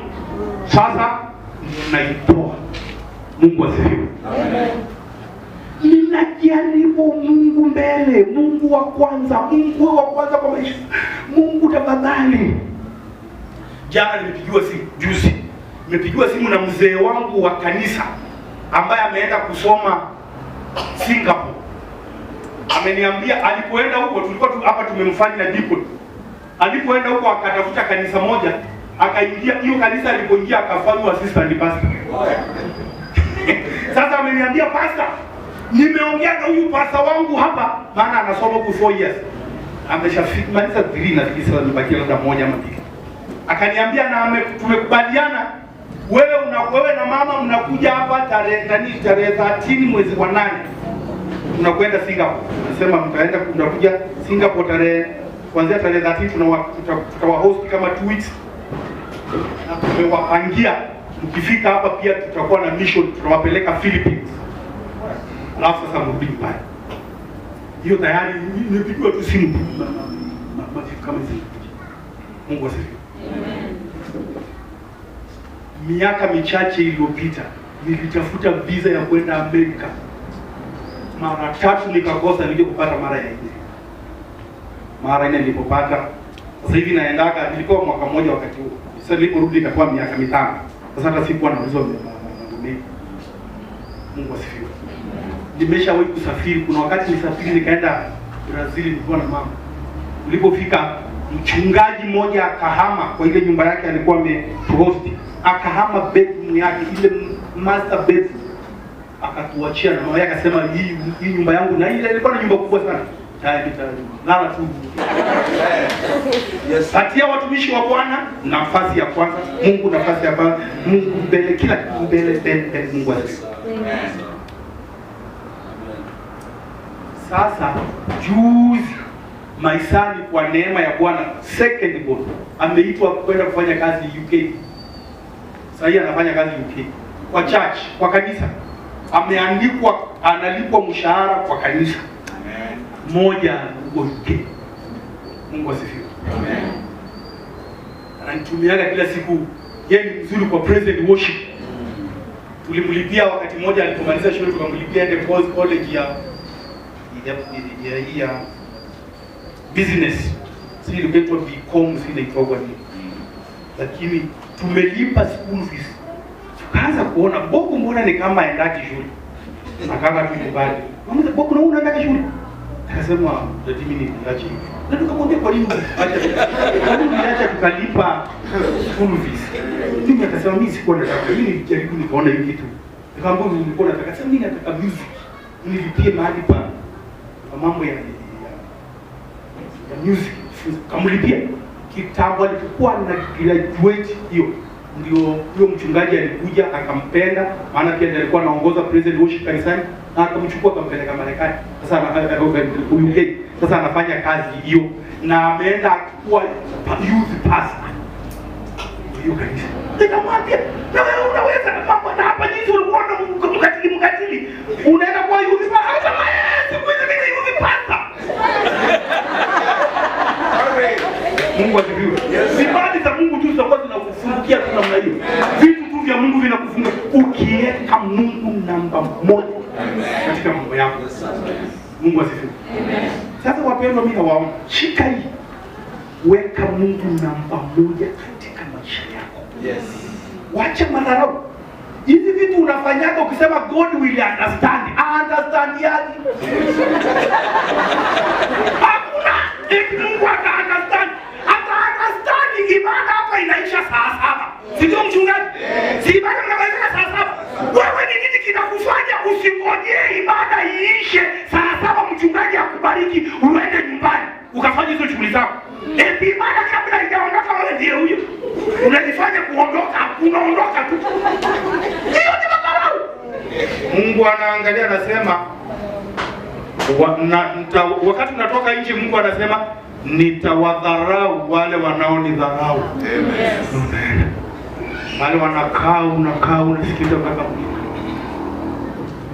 hasa akimaliza kuwabariki anasema na nimesema wanaume wote wasiende nyumbani. Wote wabaki. Hivyo inafaa kufanya. Mungu asifiwe. Amen. Akimaliza na nimesema wadada wote, ladies, unajua kuna ladies na kuna wamama. Kama ni wamama, ladies ni watu wote wanaovaa skati. Wote. Imesemekana wafanye nini?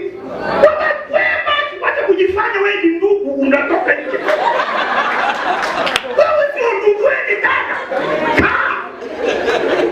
Usikie jinsi wadada wanafaa kuambiwa. Hiyo ni kumheshimu Mungu. Mungu asifiwe. Na utashangaa hata kile ulikuwa unakimbilia kule utakuta Mungu ameshakitengeneza. Utakuta kiko sawa. Lakini ukiondoka ima nusu manusu utakuta kasheshe huko. Unga mkono sema asante Yesu. Sema asante Yesu. Sasa ile shida ambayo tuko nayo ni hiyo, tuache tumheshimu Mungu. Mungu atatuheshimu.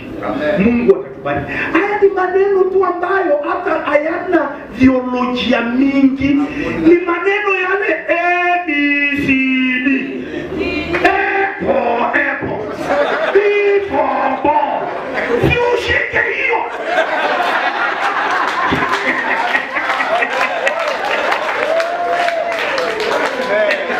Mungu asifiwe. Shika hiyo ni nyepesi namna hiyo. Ukipata pesa yako ya kwanza, ukishika pesa hizi, iwe ni mshahara, iwe ni pesa ya kupewa, iwe ni pesa ya kuokota, kitu ya kwanza, peana tithe. God first. Yes sir. Weka kando, sema hii pesa nimeokota kwa barabara. Shilingi ngapi? 200. Tithe hapo ni shilingi 20. Weka kando, sema hii yani God first, hii ndio tithe. 180 kuna sadaka hapo. Kwa 180 kuna nini? Sadaka ni ile ambayo wewe mwenyewe unasikia kweli Mungu. Unajua tithe hiyo ni ya lazima. Hiyo ni ile ni kama tax. Ile tunakatagwa na KRA. Si ndio? Unajua unajua kama unalipokisha ukinunua unga kwa duka tayari kuna kati wako hapo. Unajua KRA haitwa nini? Ndio maana nakataka kabla hujamana. Lakini Mungu yeye huwa anakuamini na kukupatia pesa yote. Mwambie sasa nipatie ile hapo. Si wangu si umpatie maana amekuamini. Sasa ukishampatia hiyo yake, sasa ile nyingine ni ile hiari yako, sasa ile inaitwa love offering. Then unampatia ile hapo, unasikia Mungu aliyenipatia uhai, aliyeniweka. Sasa unampatia. Kutoka hapo sasa ile kulete michango yako kanisani. Na wewe nikwambie, kwa sababu ile hatufanyaji vitu sawa kanisani, hatuaji uaminifu, hiyo pesa yako.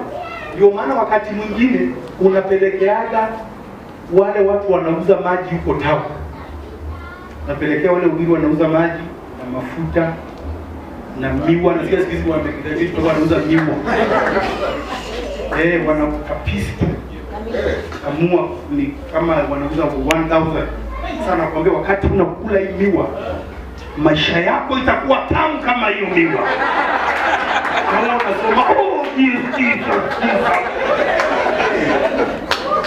Unapeleka pesa yako waje. Waswahili wanasema wajinga ndio wali wao. Yaani wajinga ndio wanaokulwa. Ndio wali wao. Sawa. So heshimu Mungu. Heshimu kanisa lake. Heshimu mtumishi wa Mungu, mchungaji kanisani.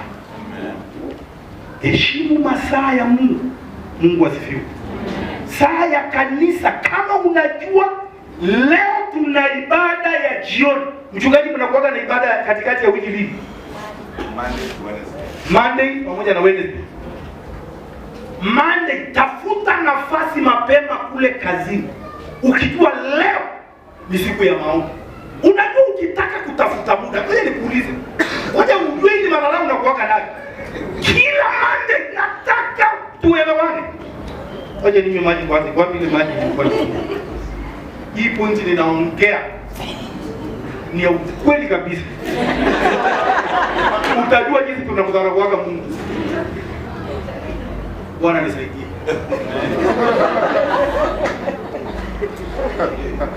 Kama mchungaji angetangaza hapo aseme wale hata asemi wote, anasema kwa watu kama 20 ambao watafika saa ombi ya katikati ya wiki ya Monday, watakuwa wanapewa 10,000. Kwa wale first 20 watakuwa wanapewa 10,000. Mungu wangu, ungeshangaa mchungaji, watu wangekuwa wanaingia hapa saa 9 na anakupigia simu anakuambia, by the way mchungaji, mimi nimeshafika. Nimeshafika mimi. Wacha mwalimu sasa useme ni kwa everybody. Everybody ambaye atakuja hiyo maombi, wakati tunasema by the grace tukibariki watu wakienda nyumbani saa 2, na masaa saa 2 basi tutakuwa kila mtu anaganjwa 10. Basi utakosa mahali pa kuweka watu hapa. Lakini unaona hiyo ni ile yangu, ni kwa sababu nakuja kupata pesa. Pokea. Lakini nasahau ujue, unapokuja hapa maombi kweli kabisa unapataga more than 10,000. Yes. More. Mungu asifiwe. Amen. Yesu makofi ya ushindi. Sasa unaona Mungu anaona akili yako. Anaona kumbe huyu ananipenda kwa sababu ya kile atakachopata. Watu kama hawa Yesu walikuwa na wao. Wanafunzi, watu walimfuata multitude kwa sababu walikula, kwambia nyinyi hamunifuati kwa sababu mnanipenda. Mnanifuata kwa sababu mlikula ile mikate nilibaje kule jangwani, ikawa nilibariki ile mikate mkakula mkashiba. So mnanifuata ili mkule. Si kwa sababu mnanipenda. Maana hivi karibuni mtanisuluhisha. Bwana anasema ndani ya roho yako. Hivi karibuni mnapenda kunisuluhisha. Unamfuata Yesu. Unakujaga kwa sababu gani? Ni kwa sababu unakuja kwa sababu kuna miujiza? Ngoja nikwambie mchungaji, Wakristo wale waokoka ndio wanadanganyagwa haraka kuliko wale Wakristo wengine. Wale waokoka. Wale Wakristo waokoka wengi ndio wananunua maji. Huko kwao ubiri wanauza maji. Na michanga. Na magandi kachifu. Na chumvi. Na vifagio.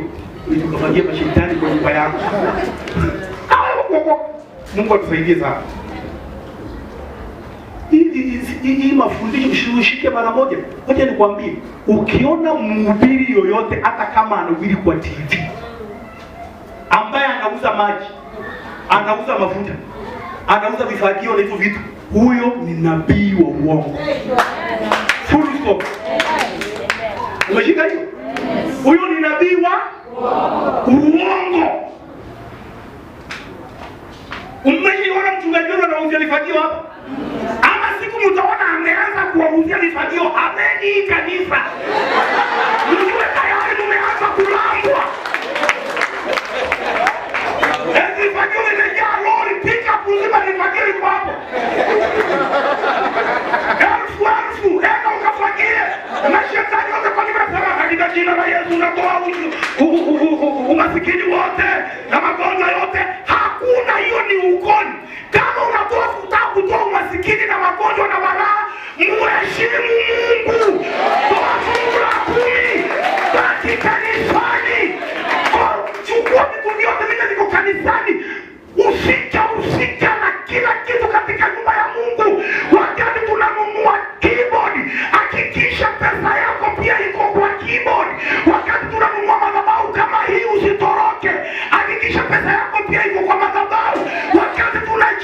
kanisa usitoroke. Hakikisha pesa yako iko kwa kanisa.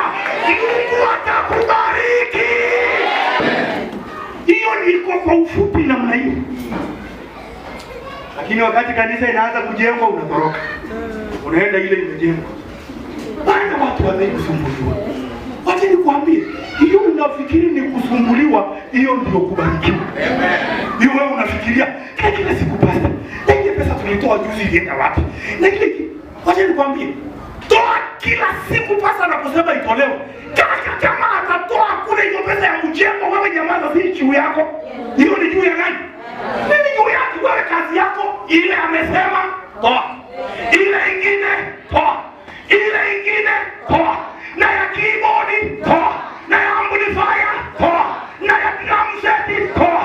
Na ya kupeleka mtoto mwingine tunachangia hapa sio amefukuzwa shule hapa nayo. Toa, ili mradi mchungaji amesema. Alafu uone kama wewe utabarikiwa. Amen. Mungu asifiwe. Amen. Alafu kitu usilalamike. Toa. Amen. Wewe toa, malizana, nenda. Mungu asifiwe. Mungu atakuwa na kufuata kila siku. Mungu atakuwa na kufuata kila siku. Mungu atakuwa anaangalia mambo yako kila siku. Mungu atakuwa anajibu maombi yako kila siku. Mungu asifiwe. Kwa sababu umemheshimu Mungu. Amen. Umemheshimu nani? Mungu. Umeheshimu mtumishi wake. Umeheshimu kanisa lake. Mungu asifiwe. Na mimi nakwambia mambo yatakuwa rahisi. Kwa sababu ya kumheshimu nani? Put God first. Rudia tena.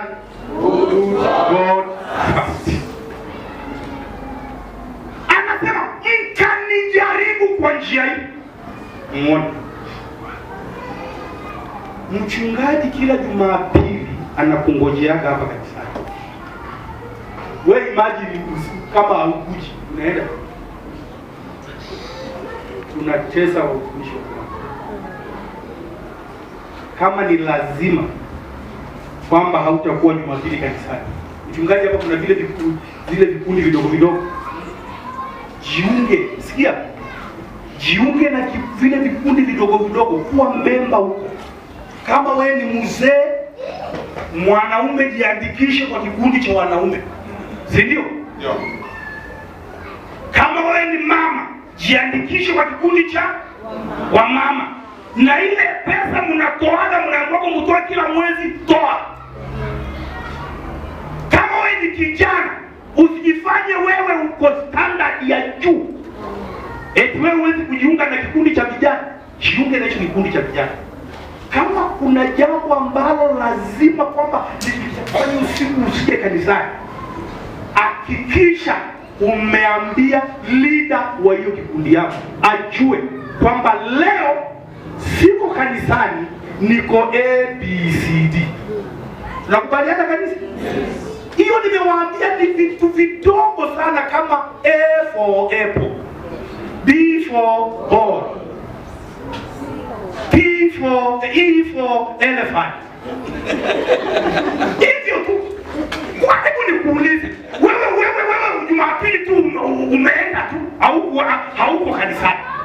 Na wewe ni member, wewe ni mshirika wa hii kanisa. Na hujaambia anybody, utaanza kusumbua mchungaji. Na fulani mbona sijamuona leo kanisani?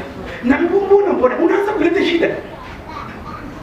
Lakini mchungaji anapokosa anaita leader wa kikundi cha wanaume, na fulani aliniambia unaenda na fulani muombe ako naenda nyumbani hivi na hivi. Mungu asifiwe. Amen.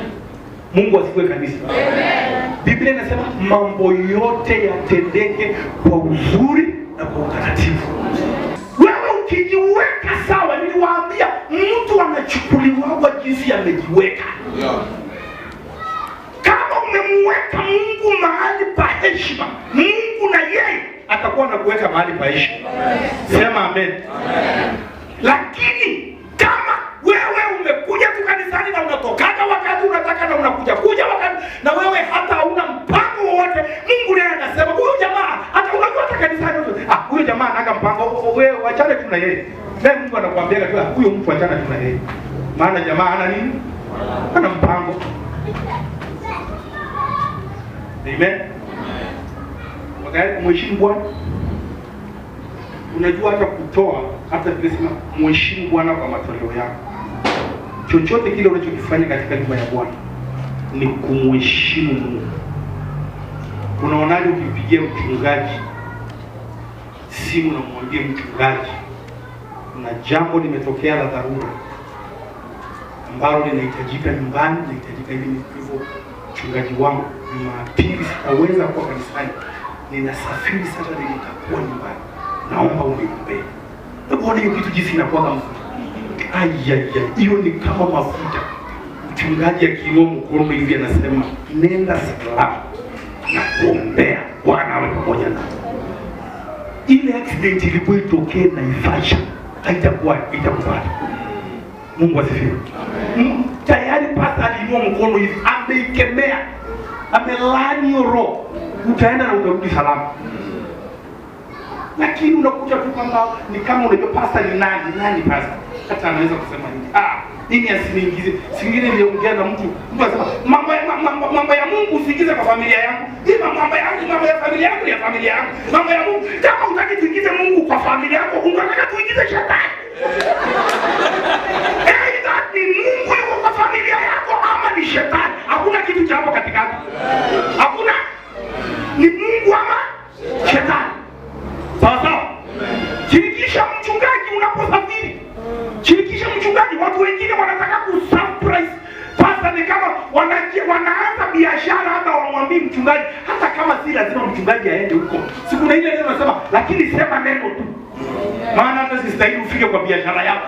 Siwende tu mwambie mchungaji kuna biashara ninaanza, naomba useme neno. Mchungaji aseme huyu dada anapoanza hii biashara ibarikiwe kwa jina la Yesu. Amen. Hata unapojenga, ukimaliza kujenga nyumba, si ujenge ukimaliza hata basi aende akabarikiwe nyumba yako. Amen. Alafu unatoa sadaka ya maana. Si umejenga nyumba ya milioni 5, alafu unapatia pasta shilingi, anapokuja kubariki nyumba yako unampatia shilingi 200. Na unamdanganya na kuku, unampikia nyama ya kuku. Kuku ni shilingi 500. Alafu unapatia 200 eti ndio unajifanya ndio umeweka kwa bahasha. Hakuna kitu kama. Nyumba ni 5 million umejenga. Time ya 5 million ni ngapi? Kama 50 ya wewe unaingia nyumba ya 5 million. Tafuta kitu ya nguvu. Mpaka ukipatia pasta akishika hivi, badala ya kuombea akiwa amesimama yeye ndiye anapiga magoti. Alafu anakuambia wewe simama nikuombee kwa umesimama. Amen. Yes sir. Mwambie mwenzako wacha madharau. Wacha madharau.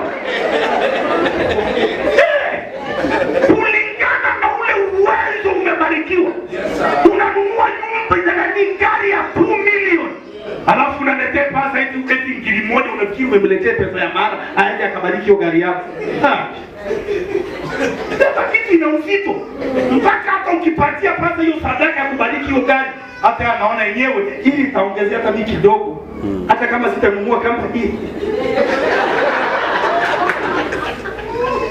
Na Mungu anapenda kufanya kazi mahali. Ukweli. Kuna baraka nyingine ni God bless you. God bless you. Lakini kuna nyingine na okay. Nasema nao tulipiga magoti. Moja nikwambie, wapendwa, sadaka ina nguvu. Amen. Mimi siku moja nilitembelea siku moja. Sitakwambia nani. Lakini mmoja mkubwa.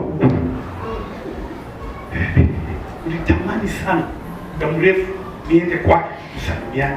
Sasa nilipofika kwake, nikatafuta, nilipata kwa shida sana kitambo. Nilipompata, karibishwa. Karibu sana. Tukaongea karibu, wewe umetoka wapi? Wewe kanisa gani? Tukaongea sana. Mwisho nikamwambia, mzee, nitaka tu nikufahamu.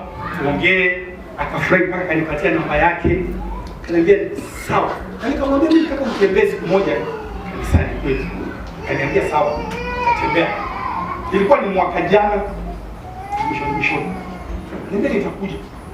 Wewe ona wale yule wako karibu na mimi, yule wanaipaka yes, akuweke kwa list. So Nikamwambia na basi, kaniambia basi mimi na maana tu ndio nimeingia nataka nifanye kazi. Wewe Bwana akubariki. Sasa nilipokuwa nikasimama, niliondoka. Lakini nikamwambia askofu, nimekuja na sadaka kwa sababu si vizuri kwenda kwa mtu wa Mungu mikono tu. Nilikuwa nimesimama, nikatoa sadaka ya maana. Sadaka ile ya maana, si ya madharau, ya kupatia askofu. Aliposhika hivi, akaniangalia, akaiweka kwa mfuko, akaniambia hii imekuja kwa wakati unaofaa.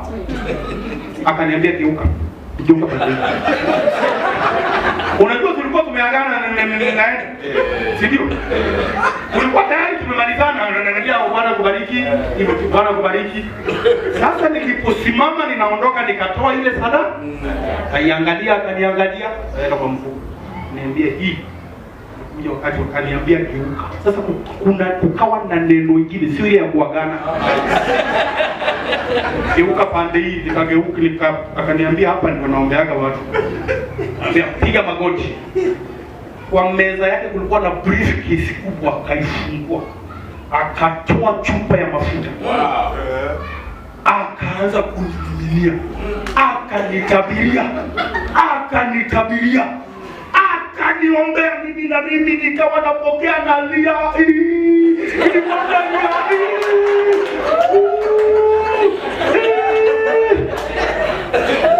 Napokea. Ulipomaliza akaniambia Bwana akubariki, nikamwambia asante mzee, hata sikutaka maneno mengine zaidi.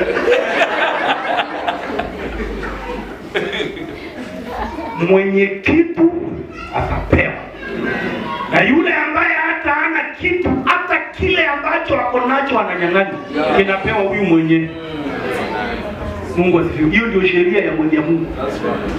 Hii mambo unakujaga mikono mitupu katika nyumba ya Bwana, kwenda unamuona mchungaji tu hivi, niwe kijana na msichana mmechumbiana, mnaenda kujiintroduce kwa pasta. Sasa tunakuja nakuletea dada amen. Ndio mnaenda. Ukifika kwa pasta sema pasta, Mungu ile mnaona ile maombi yako, Mungu amenibariki na ile ndugu ni wa kanisa ya Jesus is coming soon pande ile. Na hapa ni sawa. Hamnakoka sasa nimekuja mpaka mjue. Sasa na yeye akaambia anawaombea, sema Bwana wabariki, na waombea maneno yenu iende sawa mnapojiandaa kwa harusi. Anasema asante basa, sasa tutaonana na Mungu akubariki sana. Mchungaji kweli amewaombea mpaka. Wacheni madharau. Tafuta sadaka ya maana inayotoshana na kujibiwa maombi kupata ndugu wa kuoa. Hiyo kiwango. Na mnapatana na huyu jamaa mnawaambia tunaenda kumuona mchungaji wao. Kwa hivyo nataka tutafute kitu ya Mungu. Ili mchungaji anapowaombea, anawaombea na nguvu. Mungu asifiwe. Anawaombea na nguvu. Na nyinyi mnaenda mnabarikiwa. Haleluya. Umepata ufunuo? Niliwaambia wamama mkipata mtoto, lete sadaka ya maana inayotoshana na huyo mtoto wakati pasta anakuja kumbariki. Mambo ya kuletaka 50 shillings, hiyo ni madharau. Mtoto miezi 9 anafanana na sadaka ya shilingi 50. Lete sadaka inayotoshana na kiwango cha kupata mtoto. Ukijua kwamba kupata mtoto wanawake wa mama wanakufaga na hao watoto wao. Mungu asifiwe. Weka Mungu kwanza. Unapomweka Mungu kwanza, Mungu atakuweka kwanza katika mambo yako. Mimi naomba ushike hii. Ni rahisi tu kama for apple. Ni mambo tu madogo. Mimi hapa sitaki nikwambie 7 steps to financial breakthrough. Hapo nikwambia vitu nyingi hapa. Nakwambia hapa tu chini. Mungu asifiwe. Hapa tu chini. Kwamba kabla ibada ijaisha usiondoke nyumbani. Amen. Hasa akisema wamama wabaki baki. Hasa akisema wanaume wote wabaki baki. Sikia inasemekana. mchango wa aina yoyote ukitangazwa kanisani, toa, uwe wa kwanza kutoa. Toa, malizana na mambo ya Mungu. Na chochote pasa anaposema hapa, ujue ni Mungu anaongeaga kupitia mdomo wa pasta. Tunaelewana?